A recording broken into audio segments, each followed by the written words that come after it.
A cheerful young girl poses in front of the camera. With light makeup and stylish clothes, she shines.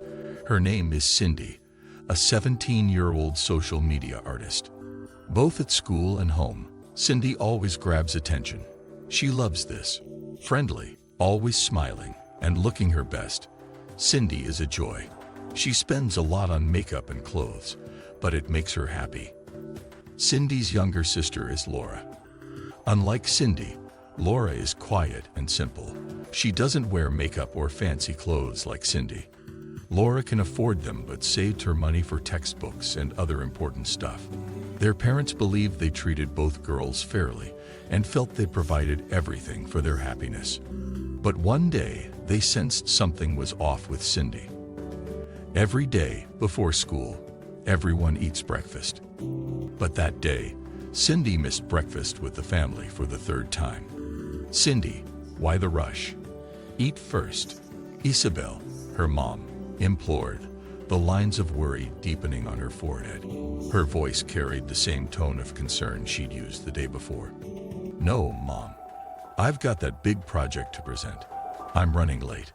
I'll grab something to eat at school," Cindy replied, her voice filled with anxiety, as she grabbed her bag and rushed towards the door. Isabel watched her daughter disappear from view, a heavy sigh escaping her. The growing trend of Cindy missing meals deeply troubled her. She's always been so punctual about everything, especially meals, she thought. Should I pack lunch for her? Maybe a sandwich or some fruits? She wondered aloud, heading to the kitchen in hopes that if Cindy had something prepared, she might eat it during her break. At the dining table, Antony, her husband, and Laura, their younger daughter, were leisurely enjoying their breakfast. The aroma of freshly brewed coffee filled the room. Noticing her mother's evident distress, Laura looked up. "Are you thinking about Cindy again?" With nimble fingers, Isabel quickly made a hearty sandwich for Cindy. "Laura, can you try and give this to Cindy when you get to school? It might encourage her to eat," she pleaded. Laura, the calm and obedient one, nodded but with a hint of hesitation. "I'll try, Mom. But I must tell you, don't expect Cindy to eat it." Isabel's eyebrows furrowed in confusion. "What? Why would you say that?"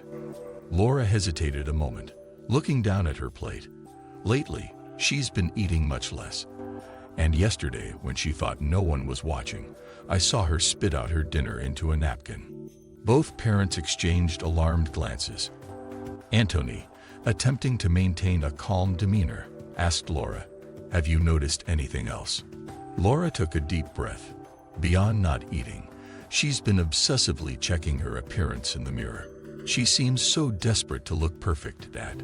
I think Cindy's way too influenced by social media and those influencers.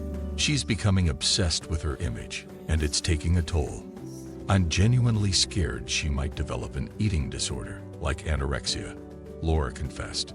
The parents sat in silence for a moment, absorbing the gravity of the situation. They'd heard of the dark side of social media, but never imagined it could affect their family. "We'll definitely address this with Cindy this evening.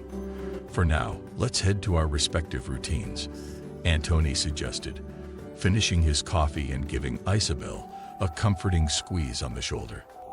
As he and Laura left the house, Isabel's concern magnified. She made a decision. She would check Cindy's room, hoping not to find any more alarming signs. But after a while of searching, Isabel found nothing suspicious. It was only when she considered checking Cindy's journal that she hesitated. Isabel felt she was crossing a line, invading her daughter's privacy.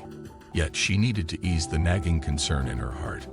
Discovering Cindy's diary in the desk drawer, Isabel cautiously flipped through its pages.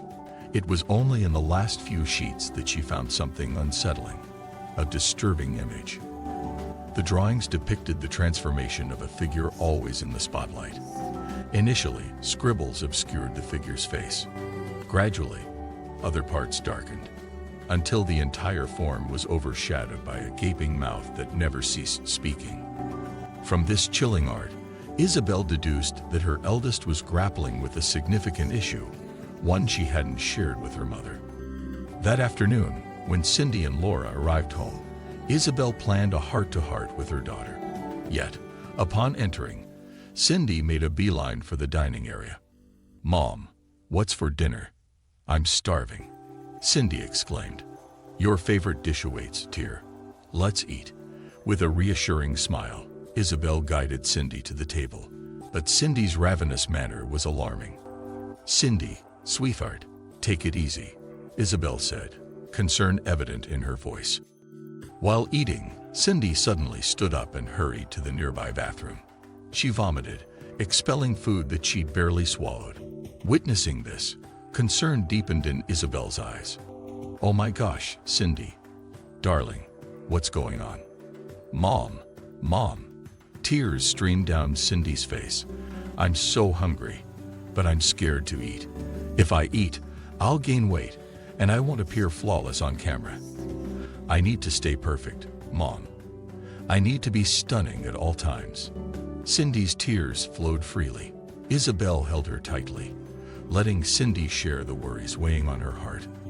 That afternoon, Isabel urgently called Antoni to discuss their daughter's issue. By chance, Laura had just returned from extra lessons. The family convened in the living room, seeking a solution for Cindy.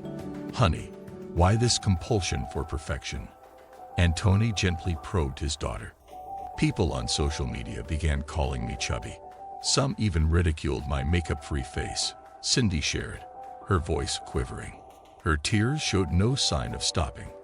Isabel held her close, offering warmth and comfort. "Sweetheart, everyone has flaws. Your mother, me, even those taunting you. Being imperfect is human. Accept yourself. Pursuing perfection can be mentally exhausting." Antoni reasoned softly. "For us, you're always perfect," Isabel chimed in, reinforcing Antoni's sentiment.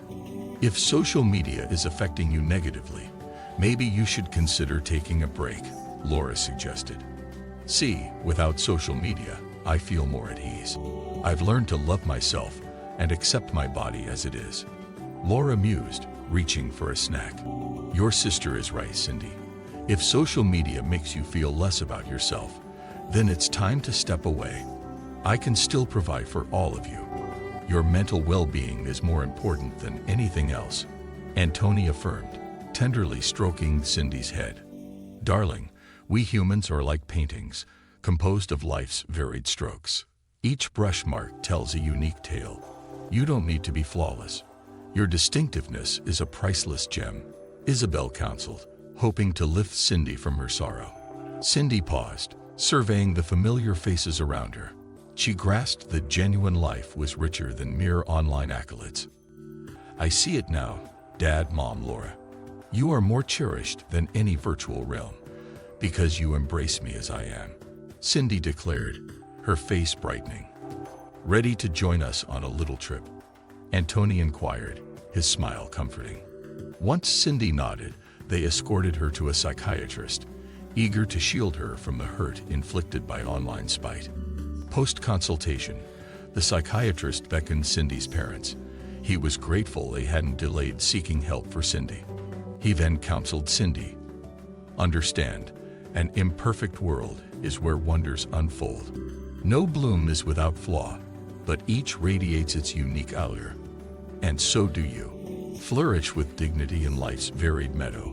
Don't let external criticism hinder your spirit, Cindy." Relief washed over Antoni, Isabel, and Cindy upon hearing the doctor's reassurance. Facing the challenge of alleviating Cindy's mental strain was daunting, but they stood unwavering. Their goal, to bolster Cindy's self-worth, reminding her that beauty thrives in life's imperfections.